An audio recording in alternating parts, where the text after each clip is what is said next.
ચૈત્રી નવરાત્રિના અંતિમ દિવસે અંબાજી મંદિરમાં ભક્તોની અભૂતપૂર્વ ભીડ જોવા મળી રહી છે. ચૈત્ર સુદ નવમીના દિવસે સવારથી જ મંદિરમાં ભક્તોની લાંબી કતારો લાગી છે. તો દિવસની શુભ શરૂઆત મંગળા આરતીથી થઈ હતી.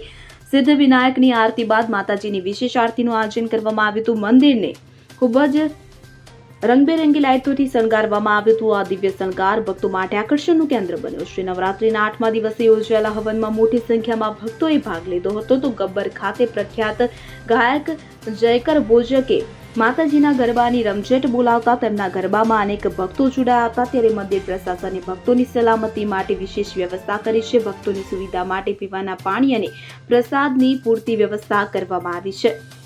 નવરાત્રિના સમાપન દિવસે અંબાજી મંદિરમાં ભક્તિમય વાતાવરણ છવાયેલું જોવા મળી રહ્યું છે. Bureau report CN24 news. હવે જુઓ દેશ દુનિયાની તમામ ખબરો તમારી આંગળીના ટેરવે. ઉઠાવો મોબાઈલ અને Google Play Store પરથી ડાઉનલોડ કરો અમારી CN24 ન્યૂઝ મોબાઈલ એપ.